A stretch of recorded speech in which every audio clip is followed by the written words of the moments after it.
اللهم إنك عفو تحب العفو فاعف عنا. اللهم إنك عفو تحب العفو فاعف عنا يا كريم. شهدنا له الفاتحة.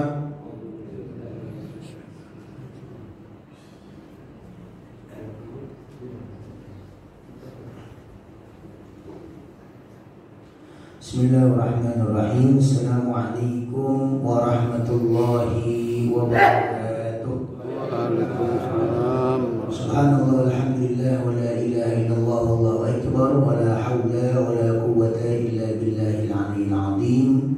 Para sesepuh, bini sepuh, para jamaah, para bapak, para ibu ingkang kula hormati, ingkang mugi sedayanipun pinanjenengan rahmat maghfirah saking Gusti Allah Subhanahu wa taala. Amin ya rabbal alamin. Melanjutkan pembahasan kita tentang sebagian dari tafsir surat Qad aflahal mu'minun alladzina hum fi sholatihim khashi'un. Setelah kita disadarkan oleh Allah Subhanahu wa taala bahwa kriteria sukses yang ingin kita harapkan bukan sekedar hartanya bertambah banyak, karena hartanya bertambah banyak, korun juga hartanya luar biasa banyak. Bukan sekedar jabatannya yang bertambah tinggi, karena kalau sekedar jabatannya bertambah tinggi, maka Fir'aun adalah seorang raja yang menguasai hampir separuh bumi. Tetapi kita sadar bahwa apapun yang berupa keduniawian yang ditakdirkan oleh Allah Subhanahu wa taala untuk kita miliki harus didasari rasa iman dan Islam, sehingga kekayaan kita dapat menjadi jalur untuk menuju kepada keridhaan Allah Ta'ala, sebagaimana kayanya Sayyidina Abdurrahman bin Auf.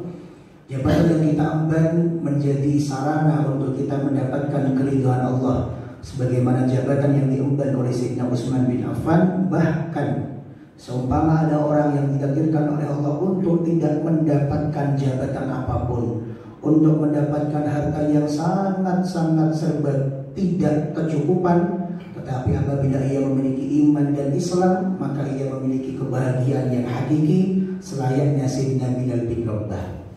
Maka ketika Allah Subhanahu wa taala menyebutkan ayat Qad aflahal mu'minun, betul-betul sungguh-sungguh menang, sungguh-sungguh bahagia, sungguh-sungguh sukses. Siapa yang aflah? Yang aflah salah yang pertama adalah al-mu'minun, orang-orang yang memiliki iman kepada Allah Subhanahu wa taala. Maka di dalam Quran surat Al-Fatihah kita diajarkan sebuah doa, iyyaka na'budu wa iyyaka nasta'in ihdinas siratal mustaqim. Ya Allah, tunjukilah kami jalan yang lurus. Jalannya siapa itu jalan yang lurus? Siratal ladzina an'amta 'alaihim, yaitu jalannya dari orang-orang yang telah memberikan nikmat kepada mereka. Siapa? Minan nabiyyin was-siddiqin was-syuhada was-sholihin.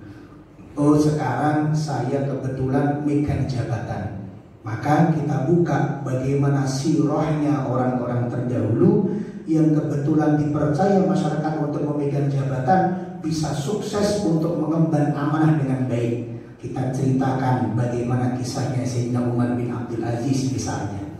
Oh, kita yang sekarang ngupeni masjid, yang sekarang 5 waktu di masjid, datang masjid paling awal, pulang paling akhir, kita minta sama Allah, ya Allah, semoga amal saya khidmah kepada masjid ini sebagaimana khidmahnya Sayyidina Abu Hurairah kepada masjidnya. Jadi guru, minta sama Allah, ya Allah, saya sekarang jadi guru, dipasrai oleh sekolah untuk ngajar teman-teman santri, untuk ngajar teman-teman siswa, mereka adalah teman belajar saya. Semoga ketika saya ngajar sama seperti Ibnu Abbas dalam mengajarkan kepada santri-santrinya. Itulah pentingnya kitab maulid, pentingnya kitab manaqib, pentingnya kitab sirah. Kenapa? Karena kita diminta oleh Allah agar minta doa ditunjuki jalan yang lurus. Jalan yang lurus ternyata bukan langsung jalan meniru Allah, bukan. Jalan menuju Allah lewat jalur jalan untuk kita mempelajari, meniru dan meneladani orang-orang terdahulu yang telah sukses sebelum kita. Maka kita minta supaya kisah kita, supaya hidup kita, supaya pekerjaan kita, supaya aktivitas kita disamakan oleh Allah Ta'ala dengan aktivitasnya orang-orang soleh terdahulu yang telah wafat mendahului kita, dan mereka sukses baik urusan duniawi maupun urusan ukhrawi.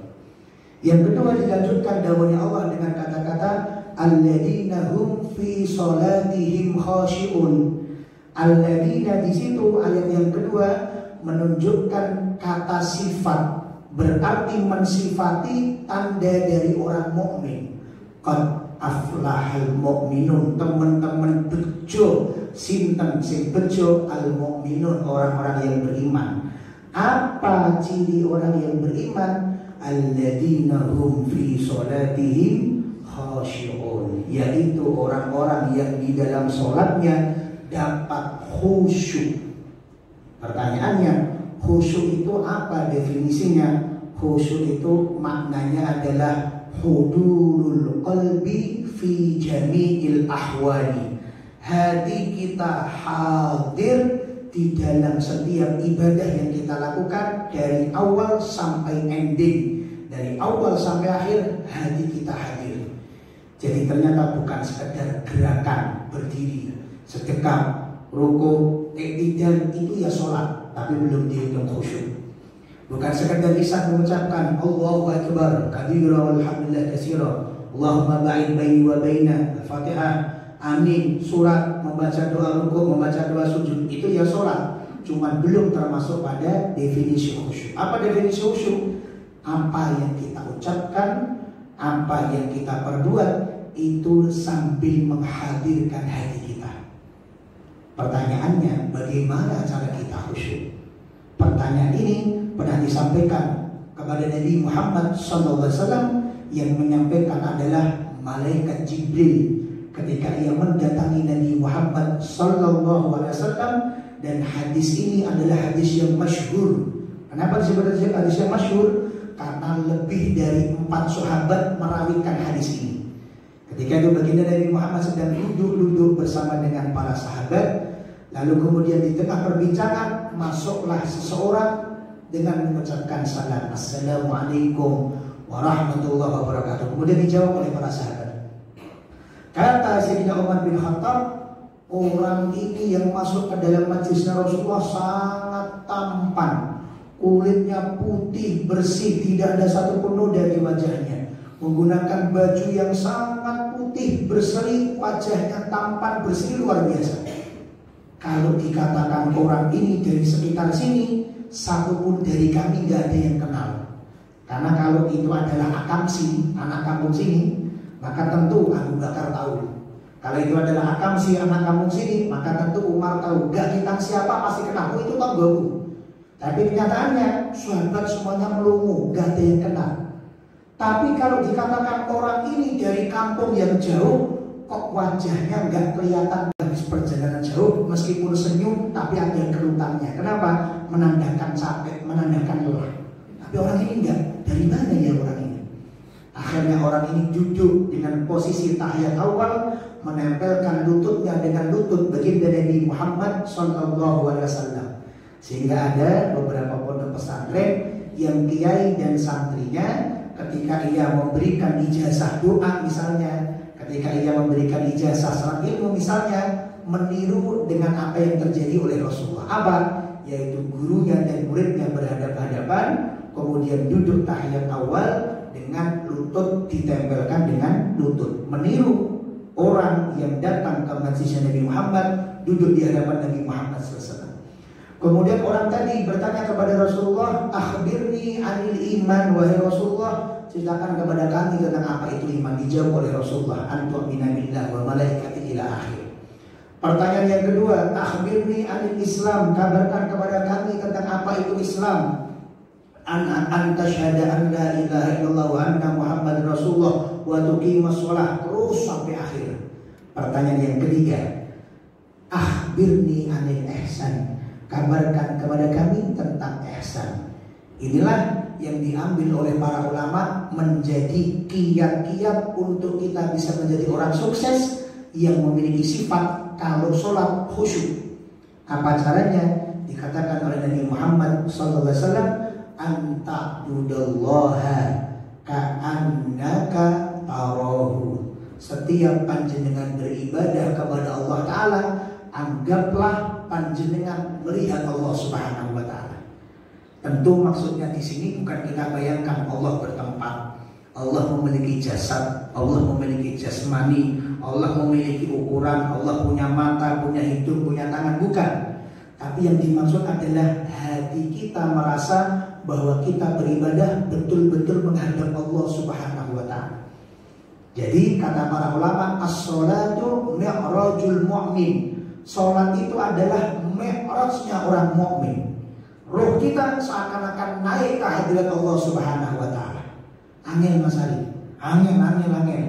Diberikan solusi yang kedua oleh Nabi Muhammad, fa illam takun tarah. Sudah dicoba betul-betul gak mampu membayangkan kita hadir di depan Allah, maka bayangkan fa innahu yarab, sesungguhnya Allah senantiasa melihat panjenengan semua.